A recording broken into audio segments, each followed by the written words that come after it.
நமஸ்காரம். நமஸ்காரம். நமஸ்காரம்ண்ணா. என்ன எப்படி சொல்றதுன்னு தெரியல, சொல்லாமையே இருக்க முடியல. சுத்தி வளைக்காம விஷயத்தை சொல்லுங்க. கஷ்டமா இருக்கு, இருந்தாலும் சொல்றேன். ஊருக்கெல்லாம் பஞ்சாயத்து பண்றவா நீங்க, ஆனா இன்னைக்கு உங்க மேலே ஒரு பஞ்சாயத்து. என் மேல பஞ்சாயத்து? அம்மா, உங்க பொண்ணுதான் புகார் கொடுத்தது.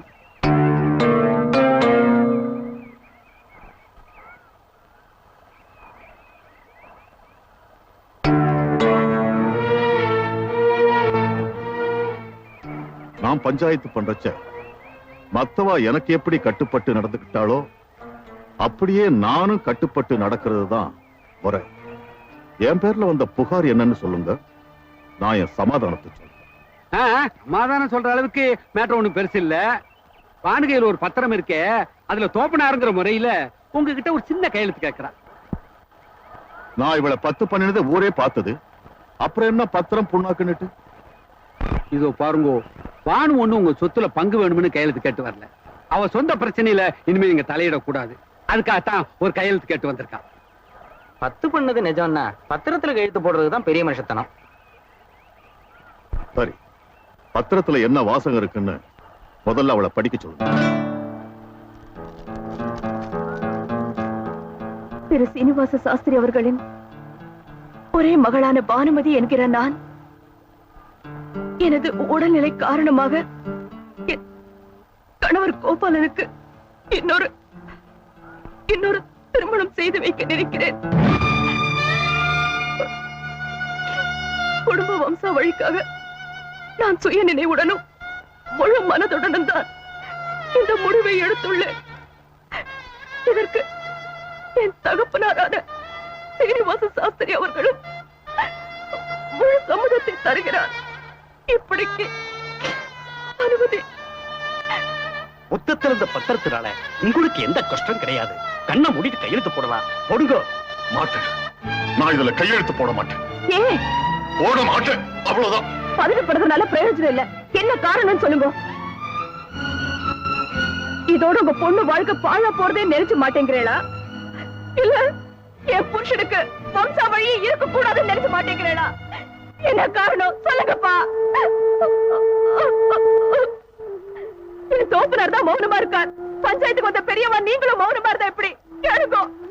என் மேல இருக்கிற பாசத்தினால தயங்குறாரா, இல்ல என் புருஷனை பழி வாங்கணும்னு ஒதுக்குறாரா? கேட்டு சொல்லுங்க.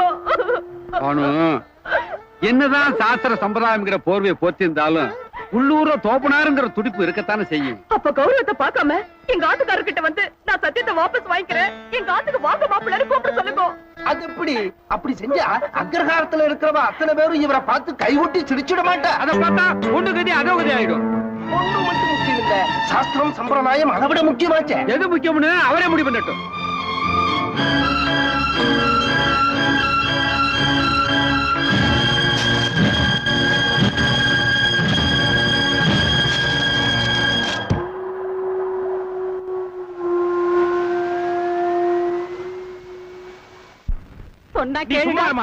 யாரை கேட்டு இந்த ஏற்பாடு பண்ண? நீ என்னடா தெருவுல நின்னுக்கிட்டு 4 பேர் பார்த்து சிரிப்பாங்கடா. சிரிச்சா சிரிக்கட்டும். இப்ப மட்டும் சிரிக்காமலா இருக்காங்க. இந்த பர்றா, நான் உன்னை பெத்தவன். நான் எவனையும் கேட்க வேண்டிய அவசியம் இல்ல. உனக்கு இன்னொரு கல்யாணம் நடத்தியே தீருவேன். எது? ஏண்டா கைய வாங்குற அளவுக்கு வந்துட்டியா? பின்ன என்ன பேசுறாரு? அந்த ஆளு இந்த ஆளுங்க மரியாதை இல்லாம தோளுக்கு மேல வளர்ந்துட்டோம்னு திமிரா? அந்த மனுஷன் கேட்கறது என்னடா தப்பு? ஒரு குடும்பம் வாழையடி வாழையா தலைக்க முடியும் எந்த அப்பன் தான் ஆசைப்பட மாட்டான். சரி, இப்ப அவளுக்கு என்ன குறை வந்துருச்சு? என்ன குறை இல்ல, கல்யாணம் இன்னும் கண்ணு கழியாம இருக்கா. அது ஒண்ணு பத்தாது. அது ஏன் தப்புமா? யார் தப்போ எனக்கு அதை பத்தி இல்ல. இந்தாடா, இத்தனை நாளா இவர் சொல்லிக்கிட்டு இருந்தாரு. இப்ப நான் சொல்றேன், இந்த பொண்ணு வேணா நம்ம வீட்டோட இருக்கட்டும். நீ இன்னொரு கல்யாணம் சம்மதிச்சுட்டு ஆகணும். இல்ல எங்க 2 பேருமே உயிரோட பார்க்க முடியாது. இப்ப என்ன, உங்க 2 பேத்துக்கும் வம்சாவிருத்தி வேணும் அதானே? ஆமா, ஏற்பாடு பண்றேன். மாடி.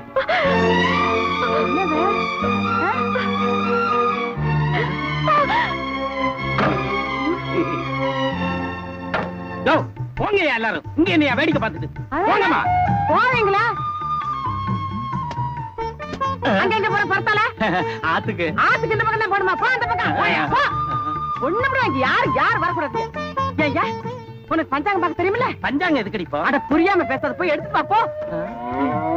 இன்னைக்கு அமிர்த யோகம், எல்லா அம்சமும் இருக்கு. அற்புதம்.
நீங்க எதுக்காக சாகணும் சொல்லுங்க, நீங்க ஏன் சாகணும்? நீயும் பானுவும் நல்லா இருக்கணும், அதோட என்னால ஆச்சாரம் அசிங்கப்படக்கூடாது, அதனாலதான் நான் சாகுறேன்னு சொல்றேன். நானும் பானுவும் நல்லா இருக்கிறதுக்காக சொல்றீங்களே, அதை நான் ஒத்துக்கிறேன். ஆனா நீங்க உயிரோடு இருந்தா உங்க ஆச்சாரம் அசிங்கப்படும் சொல்றீங்களே, இதை நான் ஒத்துக்க மாட்டேன். இல்ல, ஒரு பிராமணனா பிறந்தா இப்படித்தான் வாழணும்னு சில விதிமுறை இருக்கு, அதை என்னால மீற முடியாது. நீங்க பிராமணனா? சொல்லுங்க, நீங்க பிராமணனா? பிராமணன்னா பொறுமையானவன் அர்த்தம். ஆனா இன்னைக்கு வரைக்கும் உங்ககிட்ட அந்த பொறுமை இருந்ததா? கல்யாண பந்தல்ல உங்க பொண்ணை தொடக்கூடாதுன்னு என்கிட்ட சத்தியம் வாங்குனீங்க. ஆனா அதுக்கு முன்னாலேயே நீங்க எனக்கு ஒரு சத்தியம் பண்ணி கொடுத்தீங்களே, அது உங்களுக்கு ஞாபகம் இருக்கா? கன்னிகாதானம்னா என்ன சார் அர்த்தம்?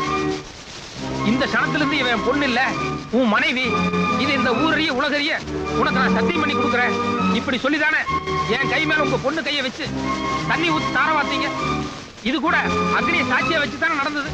இதுக்கப்புறமா தானே நான் தாலியை கட்டினேன். அப்புறம் என் பொண்ணை தொடக்கூடாதுன்னு நீங்க என்கிட்ட சத்தியம் வாங்கினது எந்த விதத்துல சார் நியாயம்? நீங்க வாங்கின சத்தியம் தப்பானதுன்னு எனக்கு நல்லா தெரியும். இருந்தா கூட நான் பண்ண தப்புக்காக அதை நான் தண்டனையா ஏத்துக்கிட்டேன். இத்தனை நாளா என்ன மட்டும் இல்ல, என்ன நம்பி கழுத்து நீட்டின பானுவையும் சேர்த்து நான் தண்டிச்சிட்டு இருந்தேன். ஒரு பொண்ணு புருஷனுக்காக எதை வேணாலும் தியாகம் பண்ணலாம், ஆனா புருஷனையே தியாகம் பண்றது ரொம்ப கொடுமையான விஷயம். எனக்கு தெரியாம எங்க அப்பா அம்மா எடுத்த முடிவுக்கு சம்மதிச்சு பானு பத்திரத்தோட இங்க வந்தா, அதுல கையெழுத்து போடுறதுக்கு உங்க மனு தர்மம் ஒத்துக்குச்சு. ஆனா இன்னொரு கல்யாணம் பண்றதுக்கு என் மனசாட்சி ஒத்துக்கல. அவளை காப்பாத்துறதுக்காக எத்தனை சத்தியத்தை வேணாலும் உடைக்கலான்னு எனக்கு தோணுச்சு. இன்னைக்கு வரைக்கும் நான் காப்பாத்திட்டு வந்த சத்தியத்தை இப்ப உடைச்சிட்டு தான் வந்து நிக்கிறேன். நான் ஹரிச்சந்திரன் இல்ல சார், ஒரு ஏழை தாவீதம் பையன். என்னால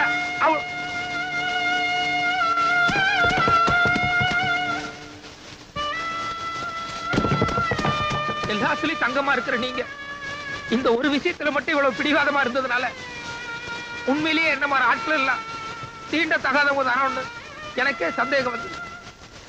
உங்க வேதத்துக்கு என்ன அர்த்தம் நான் தெரிஞ்சுக்க ஆசைப்பட்டேன். வெடிய உட்கார்ந்து பல பேர் எழுதின வியாக்கியானங்களை படிச்சு நிறைய பேர்த்துக்கிட்ட விளக்கம் கூட கேட்டேன். வேதத்துல பிராமணன் இல்ல சார், வேதத்துல அர்ச்சனை இல்ல, நாவித்திரம் இல்ல சார். அதுல மனுஷன் மட்டும்தான் இருக்கா. அவனுடைய அமைதியான வாழ்க்கைக்கு என்ன வேணுமோ அது மட்டும்தான் சார் இருக்கு. பின்னால வந்த யாரோ சில பேர் சுயநலத்துக்காக ஒரு பிரிவினை உண்டாக்கி வேதத்து மேல பழி போடுறது எந்த விதத்துல சார் நியாயம்?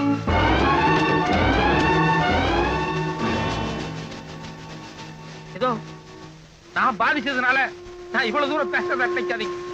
என்ன மாதிரி இந்த நாட்டுல எத்தனையோ பேர் குமரி கேட்டு இருக்காங்க. ஆதிசங்கரன், ராமானுஜர், பாரதியார் இவங்க எல்லாமே பிராமணர் தான். எங்களுக்காக அவங்களே போராடி பார்த்துக்க முடியல போது பரவாயில்ல சார், நான் தோத்துட்டேன் சார், நான் தோத்துட்டேன். ஆனா ஒண்ணு மட்டும் உண்மை, நீங்க என்ன எப்படி வேணாலும் பார்த்திருக்கலாம், ஆனா நான் உங்களை பிராமணரா பார்க்கல, பெத்த அப்பா அம்மா பார்த்தேன் சார்.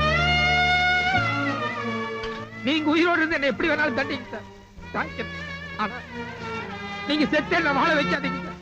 அந்த சித்திரவதை என்னால தாய்க்க முடியாது சார். நான் போய் நீ ஜெயிச்சுக்க, நீ ஜெயிச்சுக்க.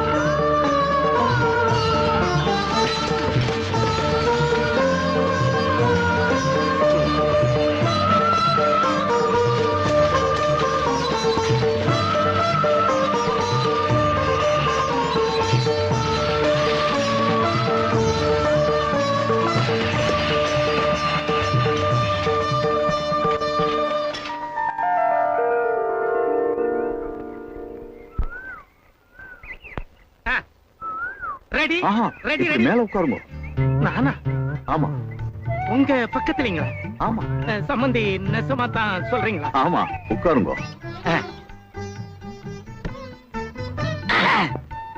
Ready ready. என்னடா?